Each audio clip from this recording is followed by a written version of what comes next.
आदिल शाही सेनापति एवं बेंगलोर के राजा शाहजी भोंसले के जीवन में कदाचित ये प्रथम अवसर था जब वे बेंगलोर में अपने परिवार के साथ शांतिपूर्वक रह रहे थे।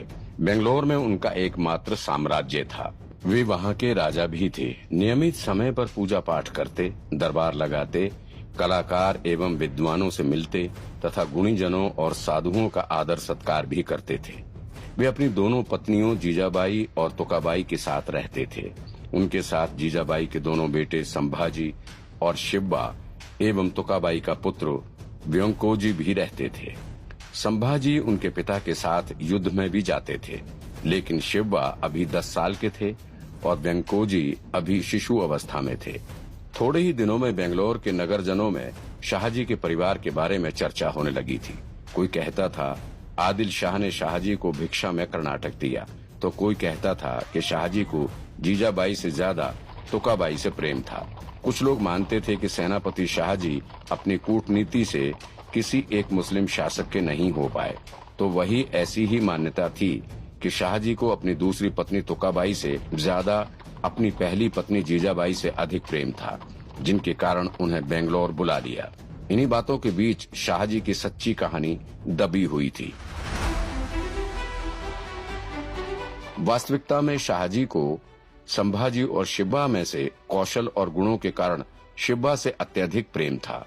जीजाबाई और शिब्बा को बेंगलोर बुलाने के पीछे भी शाहजी का निजी भाव छुपा था। उन्होंने अपने प्रिय पुत्र शिब्बा की शिक्षा दीक्षा दिलाने हेतु बेंगलोर में ही व्यवस्था कर दी थी। शिवाजी राजे की शिक्षा में ज्ञान ही मात्र लक्ष्य नहीं था, बल्कि क्षत्रिय बालकों की योग्य शिक्षा व्यवस्था के अंतर्गत उन्हें युद्ध शास्त्र, राजनीति, इतिहास, संस्कृत, फारसी और अरबी भाषा आदि के ज्ञान के अलावा घुड़सवारी एवं विभिन्न प्रकार के हथियारों का संचालन की भी शिक्षा दी जाती थी। जीजाबाई से विवाह और 2 पुत्रों के पिता होने के बावजूद शाहजी ने अपनी दूसरी पत्नी तुकाबाई से विवाह किया। उसका कारण था कि तुकाबाई जीजाबाई से सुंदर भी थे और उनकी उम्र भी छोटी थी। उनका स्वभाव भी शाहजी के स्वभाव के अनुकूल था। स्वयं शाहजी भोंसले भी अति सुंदर और स्वस्थ पुरुष थे, किंतु जब वे दरबारी वेशभूषा धारण कर लेते थे तब उनके ललाट पर लगा तिलक ही उनके हिंदू होने का परिचय होता था। ऐसी भी मान्यता थी कि शाहजी महाराज के इस दूसरे विवाह के कारण उनके और जीजाबाई के बीच प्रेम एवं आदर की अपूर्णता आ चुकी थी। लेकिन हकीकत तो ये भी थी कि शाहजी ने विवाह अपने पिता की इच्छा से किया था और फिर शुरू से ही युद्ध के कारण जीजाबाई से शाहजी दूर रहे थे, जिनके कारण उनके बीच एक मनोभाव नहीं था। समय इस बात का साक्षी है कि बहुत बार अलग अलग दृष्टिकोण और विचारधारा के कारण शाहजी और जीजाबाई के बीच मनभेद होता था।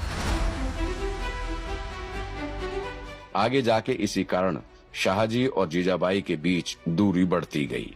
जीजाबाई एक धर्मपरायण महिला थे। उन्होंने बदलती परिस्थितियों में अपने चरित्र में एक अनोखी दृढ़ता का समावेश कर लिया था। निरंतर पति वियोग, परिजनों की हत्या और फिर संघर्षमयी जीवन व्यतीत करने के कारण चिंताग्रस्त जीजाबाई का स्वरूप धीरे धीरे समाप्त सा हो चुका था। अपने दुखों की अग्नि परीक्षा में मन भी विद्रोह से भर उठा था। मुस्लिम नगर के भोग विलासी वातावरण में उनको अपना विद्रोह भाव छुपाना मुश्किल प्रतीत हो रहा था। शीघ्र ही शाहजी महाराज के आदेश से शिवाजी राजे की प्रशिक्षा आरंभ हो गई थी। कई बार वे अपनी पत्नियों के साथ उनकी प्रशिक्षा देखने जाते थे। शिवाजी राजे को प्रशिक्षा लेकर समर्थ बनते देख शाहजी महाराज बहुत खुश होते थे। एक दिन शिवाजी राजे घुड़सवारी की शिक्षा ले रहे थे। वे घोड़े की सवारी करने की तालीम सीखने के लिए अपने गुरु के कहने पर घोड़े पर बैठकर मैदान पर दौड़ लगा रहे थे। तब शाहजी महाराज और राजमाता जीजाबाई दूर खड़े रहकर अपने लाडले को देख रहे थे। दोनों इतने पास रहकर भी विचारों से दूर थे। जहां एक तरफ शाहजी महाराज घोड़े पर सेनापति को बड़ा होते देख रहे थे, तो वहीं जीजाबाई घोड़े पर स्वराज को बड़ा होते देख रहे थे। शिब्बा को देखकर शाहजी ने हर्ष से कहा, देख रहे हो रानी साहब, हमारा शिब्बा घोड़े पर कैसे जच रहा है।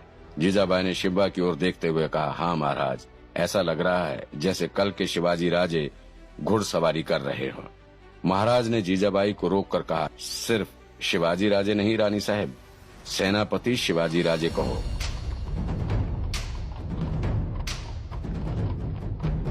जीजाबाई ने तुरंत महाराज को देखकर पूछा, सेनापति शिवाजी राजे? महाराज ने अपना गौरव बताते हुए कहा, हाँ हाँ रानी साहब, सेनापति शिवाजी राजे। शिवबा में वो सारे गुण हैं जो एक शक्तिशाली सेनापति में होने चाहिए, और वैसे भी एक सेनापति के बेटे का सेनापति होना स्वाभाविक है। इसमें आपके मुख पर इतना आश्चर्य कैसा रानी साहब? माँ साहब, जीजाबाई ने कहा, लेकिन महाराज, हमने कभी भी शिवबा को ये शिक्षा नहीं दी कि तुम भी बड़े होकर शक्तिशाली सेनापति बनो।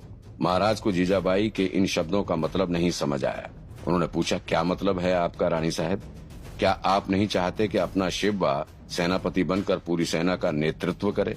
जीजाबाई ने स्पष्ट करते हुए पूछा, अवश्य महाराज, लेकिन सिर्फ सेनापति बनकर अपनी सेना का नेतृत्व नहीं, किंतु राजा बनकर इस देश के भविष्य का नेतृत्व करे।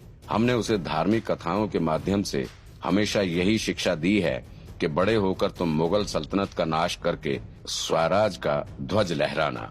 हमने हमारे शिवबा को कभी गुलामी स्वीकारने की शिक्षा नहीं दी।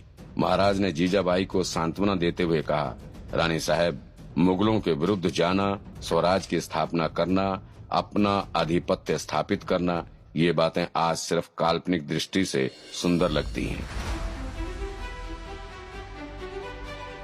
शिवबा की ओर देखकर कहा, हमारा शिवबा में इतने अच्छे गुण हैं, लड़ाई के लिए इतना कौशल है, बलवान है और चतुर भी है, तो ऐसी काल्पनिक बातों में स्वप्न दिखाकर उसका समय व्यतीत करने से अच्छा है कि शिवबा वास्तविकता से अवगत हो। जीजाबाई ने तुरंत कहा, महाराज, हम भी वही कह रहे हैं। वो आज की कड़वी हकीकत से अवगत हों और इस अत्याचार को खत्म करे। हमारे शिवबा में अगर इतना सामर्थ्य है तो उसे सेनापति तक ही सीमित क्यों रखें? हमारी इच्छा है वो शिवबा से शिवाजी राजे कहलाएं और भारतवर्ष के असल स्वरूप की पुनः स्थापना करें। शाहजी के सामने देखते हुए जीजाबाई ने पूछा, आप बताओ महाराज, ये देश उनका है या हमारा? हमारे ही देश में आकर हमारी प्रजा को ही गुलाम बनाकर उन पर जुल्म कर रहे हैं।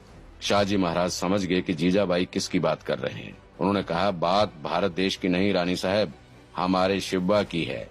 आपकी बात सिर्फ काल्पनिक कहानियों में अच्छी लगती है। मुस्लिम शासकों में अपना आधिपत्य स्थापित करना एक तरह की कल्पना बन चुकी है। जीजाबाई ने कहा, कदाचित आप भूल गए महाराज, हमारा लाडला कोई साधारण बालक नहीं है। आप भले ही शिवबा को सेनापति बनाने के स्वप्न देख रहे हो, लेकिन आखिर में विधाता ने जो चाहा होगा वही होगा। शाहजी महाराज ने थोड़ा व्याकुल होकर कहा, हाँ रानी साहब, अंतिम निर्णय विधाता का ही होगा, लेकिन हमारी नजर में शिवबा एक सच्चा सेनापति बनने योग्य है। आखिर हीरे की असली परख तो जौहरी ही कर सकता है। जीजाबाई ने कहा, माफ करना महाराज, लेकिन हमने शिवबा को कभी हमारा नहीं समझा। वो भारत देश का है और उन्हीं का रहेगा।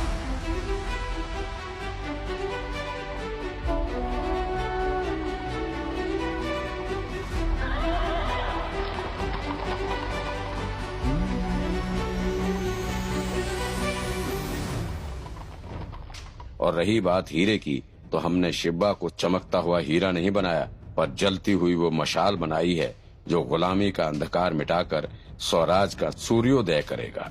शाहजी महाराज बिना कुछ कहे ही वहाँ से चले गए। इन्हीं अनबन के कारण जीजाबाई और शाहजी के बीच बहुत बार छोटी बातों पर भी बहस शुरू हो जाती। तुकाबाई के बाद शाहजी ने अगर किसी को महत्व दिया तो वो था उनका व्यवसाय। असल में शाहजी के मन पर सेनापति हावी हो चुका था। वो सेनापति हावी था जो हिंदू होने के बावजूद मुस्लिम शासक की सेवा में व्यस्त था। इसमें कोई संदेह नहीं है कि वे एक और वीर और बुद्धिमान सेनापति थे, लेकिन समय के विपरीत उनकी विचारधारा सेनापति से आगे ही नहीं बढ़ पाई थी। वे चाहते थे कि शिवबा भी बड़ा होकर सेनापति के तौर पर नौकरी करे और उनका नाम रोशन करे। इसके अलावा महाराज को शिवबा का विवाह भी करना था। शाहजी अपने शिवाजी का विवाह बीजापुर में ही करना चाहते थे, किंतु जीजाबाई ने उनका ये प्रस्ताव अस्वीकार कर दिया। वे नहीं चाहते थे कि उनके पुत्र का विवाह बीजापुर में संपन्न हो, क्योंकि उन्हें विवाह के संस्कारों में मुसलमान राजा की छाया द्वारा दूषित होने की आशंका थी। जीजाबाई ने शाहजी को पूछा, महाराज आपकी आज्ञा हो तो एक बात पूछनी थी। शाहजी ने खुशी से कहा, जी रानी साहब, अवश्य पूछिए। जीजाबाई ने पूछा, आप शिवबा का विवाह बीजापुर में क्यों करना चाहते हैं? शाहजी महाराज ने कहा, रानी साहब, शिवबा का विवाह बीजापुर में शाही ठाट से संपन्न करेंगे। जीजाबाई ने तुरंत पूछा, शाही ठाट या आदिल शाही ठाट? महाराज ने कहा, देखिए रानी साहब, आदिल शाह सुल्तान के कारण हम कर्नाटक पहुंचे और बेंगलोर के शासक बन गए। इसलिए उनके विरुद्ध जाना हमारी नीयत को शोभा नहीं देता। और वैसे भी बीजापुर में आदिल शाही ठाठ से शिवा का विवाह संपन्न करने से बीजापुर के सुल्तान की कृपा दृष्टि हमेशा बनी रहेगी। शाहजी और जीजाबाई कक्ष में वार्तालाप कर रहे थे कि इतने में शिवाजी राजे ने कक्ष में प्रवेश किया। शिवाजी ने अपने माता पिता के समक्ष आकर सिर झुकाते हुए कहा, प्रणाम बाबा साहब। प्रणाम माँ साहब। महाराज ने शिवा को कहा, आयुष्मान शिवा, आओ अंदर आओ। अभी हम तुम्हारी माँ साहब के साथ तुम्हारे विवाह की ही चर्चा कर रहे थे। शिवा अभी अंदर आकर बैठे ही नहीं थे कि महाराज ने कहा, शिवा, तुम विवाह करने योग्य हो गए हो। हमारी इच्छा है कि तुम्हारा विवाह बीजापुर में शाही ठाठ से संपन्न हो, लेकिन तुम्हारी माँ साहब मना कर रहे हैं। माँ साहब ने कहा, शिवा, हमारी इच्छा है कि तुम्हारा विवाह हिंदू संस्कारों से संपन्न हो और बीजापुर में ये असंभव है। हमें आशंका है कि उनके शाही ठाठ से हमारे पारंपरिक हिंदू संस्कार कहीं दूषित ना हो जाएं। हम नहीं चाहते कि तुम्हारे विवाह में मुसलमानी तौर तरीके अपनाए जाएं। जीजाबाई का कथन सुनकर शाहजी अभी कुछ बोलने ही वाले थे कि शिवा ने कहा, लेकिन माँ साहब, बाबा साहब, मैं अभी विवाह के योग्य नहीं हूँ। अभी तो हमारी प्रशिक्षा भी समाप्त नहीं हुई। अभी मैं अपने आप को और समर्थ बनाना चाहता हूँ, लेकिन फिर भी आगे आप दोनों को जैसा उचित लगे। इसी प्रकार पुत्र की भक्ति पाने के लिए माता पिता में परस्पर स्पर्धा होने लगी। शाहजी महाराज और जीजाबाई के बीच विभिन्न विचारों और मतभेद के कारण शिवा ने अपना कोई निर्णय नहीं बताया, किंतु शिवाजी राजे को उनकी माता से विमुख कर पाना असंभव बात थी। शिवाजी राजे अपने पिता से कम परिचित थे। हिंदू परिवार में साधारण परिवार के प्रमुख के प्रति आज्ञाकारिता प्रकट करने की ही परंपरा होती है, किंतु शिवाजी के लिए स्नेह की स्मृति के सामने ये परंपरा प्राणहीन थी। जीजाबाई के प्रति मुसलमानी बादशाहों का व्यवहार देखते हुए शिवाजी राजे के भीतर विद्रोह की ज्वाला जलने लगी थी। उस ज्वाला को वे चाहे कितना भी छुपाने का प्रयत्न करते, लेकिन सत्य के प्रकाश को छुपा पाना नामुमकिन था। इसलिए अपने पिता के विरुद्ध अभी अपना मत बताना भी नहीं चाहते थे और जीजाबाई की भावनाओं को ठेस भी पहुंचाना नहीं चाहते थे। उनकी माँ साहब ने कई वर्षों तक एकाकी जीवन व्यतीत किया था। वे मुगलों की कैद में भी लंबे समय से पीड़ित थे। इसके उपरांत उनके नाना साहब लाखोजी यादवराव और उनके परिवार का कत्ल भी धोखेबाजी का परिणाम था। अपनी माँ साहब के विकट परिस्थिति में भी शाहजी महाराज ने उनका परित्याग कर दिया था। वे सब बातें शिवाजी राजे किसी भी कीमत पर भूल नहीं सकते थे। यहाँ शिवाजी राजे अपनी प्रशिक्षा में व्यस्त हो गए थे, वहाँ दूसरी ओर जीजाबाई और शाहजी महाराज के मध्य दूरी बढ़ती रही थी। वे अपनी अपनी महत्वाकांक्षा की पूर्ति के लिए दृढ़ होने लगे थे।